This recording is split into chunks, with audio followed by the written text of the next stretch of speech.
Ed.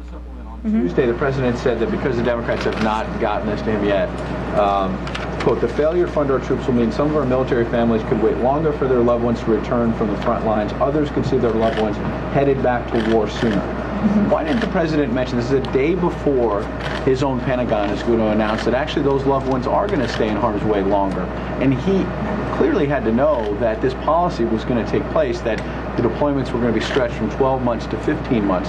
So why did he tell the American Legion that people are going to be staying in Iraq longer because of the Democrats, when his own Pentagon, 24 hours later, was going to keep people there longer? Well, one, I don't know if the president knew about the meeting. Remember, yesterday morning is when Secretary Gates came and talked to the president.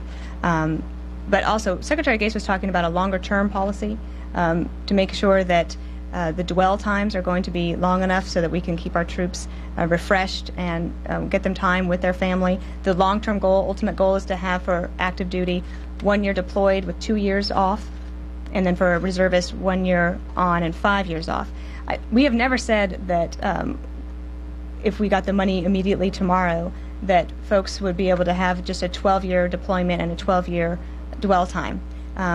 Every day that we don't get the money is one that, as Secretary Gates and General Pace have said, creates problems in terms of the training. And so by piecemeal, you see some troops have been there for 16 months, and that's what we're trying to avoid. Is that really the first time the president would have? It's a pretty big policy to keep people in Iraq. No, I think that we've known for a while. I think we've known for a while that Secretary Gates was trying to figure out a way to make sure that we can alleviate this problem of having longer deployments or troops being deployed for a longer period of time. And one of the things that he did yesterday was to say that we need more certainty for the troops. And I talked to the president about that this morning, that having more certainty for a military family to plan ahead is something that is probably priceless. I can't imagine what it's like for a youngster when 3 months seems like 5 years that their parent isn't going to be home. So the point was that the end strength of the Army and of the Marines is going to be expanded, but until we get there, there are going to be these 15.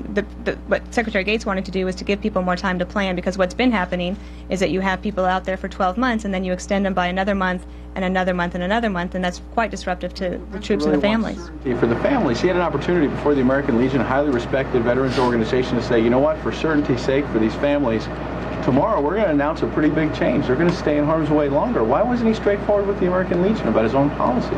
I think the president was absolutely straightforward. And remember, I know that Secretary Gates came and talked to the president yesterday morning. So that speech you're talking about was last Tuesday. We've known for a while that we were going to have to. The speech. Yeah, 2 days ago, right.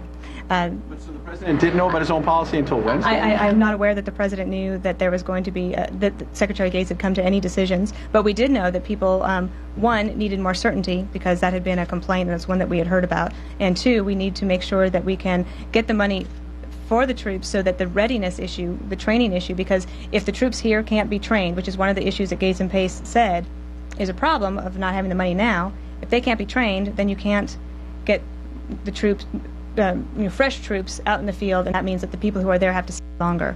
And so I guess the way I would put it is that it gets better than it would otherwise be if we get the money today, and it gets worse than it would otherwise be if we don't.